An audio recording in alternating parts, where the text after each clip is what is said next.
So you click this video because you want to learn how to play Abrams. Now, Abrams is a pretty easy hero to play. He's got a simple playstyle, an easy rotation. Once you know, you're just going to start absolutely wrecking some other heroes. The first thing I want to do before we get into abilities, rotations, and laning phases, the first thing you want to learn is the kind of like the slide dash or the slide jump. Now, sometimes if you press it wrong, you might get this little message at the bottom of the screen. It'll say failed dash jump timing. I think every hero is pretty much the same, but obviously every dash animation is different for every hero. Now, what I do with Abrams is, as you see in the dash, his elbows start coming back behind him. Once his elbows start coming back, that is when you jump.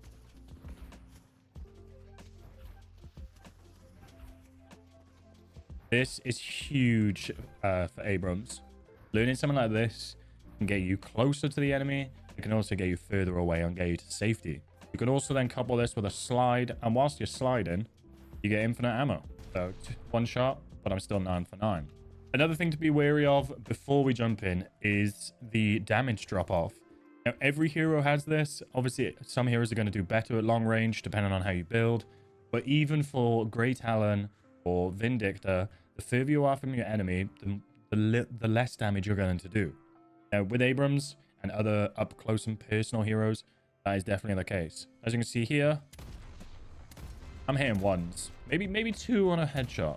But if we get nice and close, I'm doing 80 headshots. As you can see, even here, I'm not doing great damage. Okay, you know, it's a few pokes here and there, but it's not fantastic. You want to be right in their face, close enough to punch them. We'll get into that, though. I have seen so many people play as Great Talon, for an example, and they think just because you've got ranged abilities, you know, I'm hitting 5s. But let's get into Abrams. So we've gone over the bit of the damage drop off. We've gone over the dash jump. The next thing you want to do is learn the abilities. They're pretty straightforward. There's only 3 of them, essentially. The first one is an AoE cone. It's a siphon life. It drains health from the enemies in front of you. Now you can see when I use it, you can see the cone in front of me. It's a pretty large cone. They can be kind of just off the screen. This deals damage. It drains life from heroes and other minions or NPCs. The range is only 10 meters, so you're still close enough to do some damage. But beware, if you're turning around, you're not going to be doing any damage. You have to be somewhat facing them. They have to be on your screen. The second ability is the shoulder charge. Now, the shoulder charge is probably the best part of your kit. It is a stun and a root. I say root.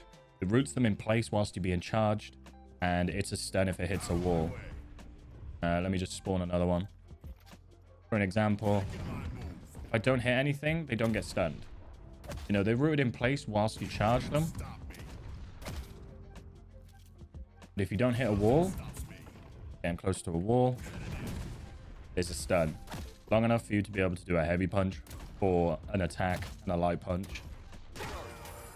The third ability is basically a passive regeneration. It regenerates damage over time that you've taken, and obviously the more you put into it, the more it regenerates. It's pretty simple. It's always active. You don't use it. It's just there. Your last ability is your ultimate, your seismic impact. Now, it's a leap, a little bit of a charge up, and then when you crash down onto the ground, it's a stun whoever's in the radius. Pretty straightforward and simple. You can't go too far, so be wary of that. But if they're in the radius, they get stunned. You can hit them, punch them, charge them into a wall, maybe heavy punch them. And by that point, they're pretty much dead. If I popped my siphon life at that point, they would have been dead. So with all these linked together, you've got to be up close and personal at all times. You know, you want to be right in the thick of it with your heavy punches. As you can see, a heavy punch is doing 116 damage. That is with no items, no extra souls. That is nothing added to my kit. If I could show you the starting laning phase, because this is when you're most vulnerable. Abrams is an absolute tank and a pest to deal with. during, you know, the mid game to the late game. However, at the start, right at the start of the game is when you're most vulnerable. When you're doing your first laning phase for the first 2 to 3 minutes, when you're getting souls for your first items, you don't have much regeneration, you don't have much escape. You just need to be careful. This is the point where they could start snowballing. What you want to do is you want to get nice and close, up close and personal. Probably, I usually hide around things like this, near the start of their tower. And whilst I'm here, you can heavy attack around corners. So even though he's not there, you can get around the corner with your heavy attack. You can use it to get back into cover too. But I've got a build. I use this at the moment. I'm not saying it's the absolute meta, but when I build this, I am pretty much unstoppable, and it's just the damage, the lifesteal, the sustain, it's all incredible. But just be wary of the first little bit of laning. If you're solo lane or duo lane, just be careful. This is where they can pick you off the easiest. So I start building with this first, then the Siphon Life, then the charge, then the ultimate. That is how I do it. And then I would max out my my passive regen. I would then max out my charge, then max out my Siphon Life, and then I would max out my ultimate, depending on how the team's going or how the comps are. But with this now, I have a bit of regeneration. I do more weapon damage when I charge in. I heal more with my Siphon Life. Once you've got your items online or your abilities online, that is when your sustain will start kicking in. Another thing with the Guardian, I get right close and personal. You can parry his attacks. So with his attacks, you can actually stop him from killing your minions by getting nice and close, parrying, and then moving away. As you're going to be up close and personal in your fights, in your rotations, the parry mechanic is something that you're going to want to learn and recognize as much as possible. Now, you can go to the sandbox, you can go to the gym and practice parrying against this guy here. So you can get up close, hit him a few times. Once you see him coming towards you, you can parry, hit him. You know, you can do a lot of damage. But if you time it wrong, so if I did it now, I've got a 4-second cooldown. I cannot parry again. But with the parry, you do actually have a stun. And it's a pretty long stun. It feels like 5 days when you're in that stun. There you go, I was too late. The stun allows you to get a heavy attack, a charge into another heavy attack. Now that is a lot of damage.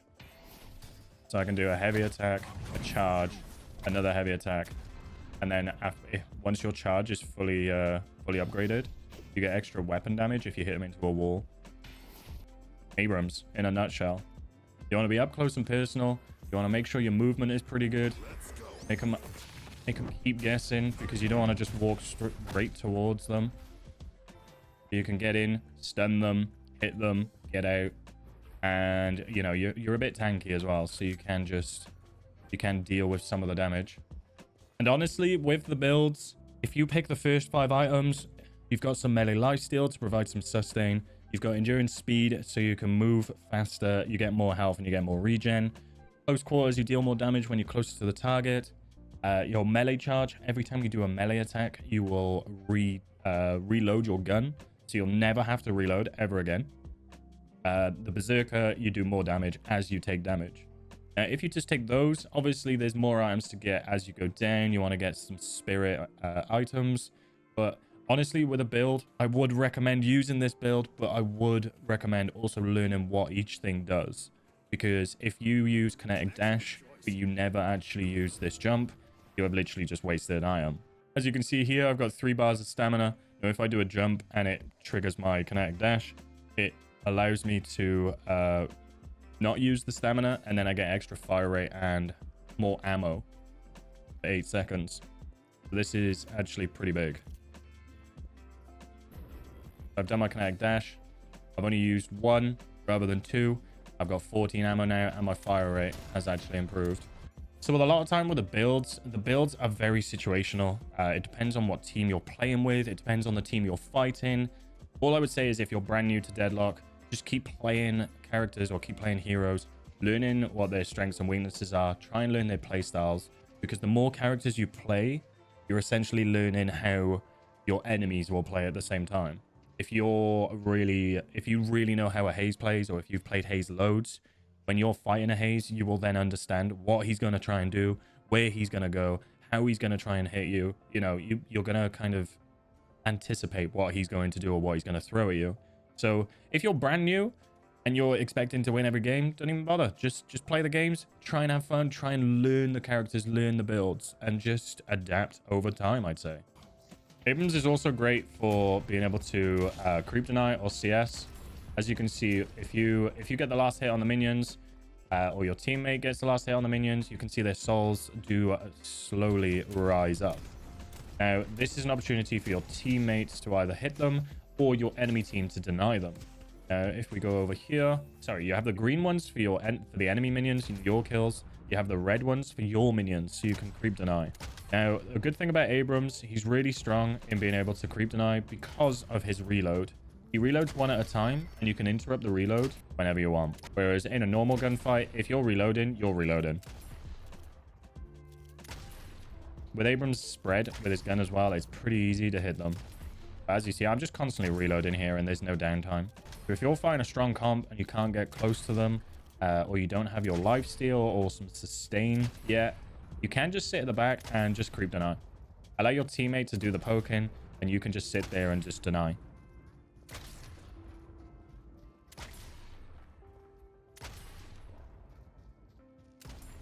Hopefully this helps you get into Abrams. He is incredibly strong to use. He is an asset for your team.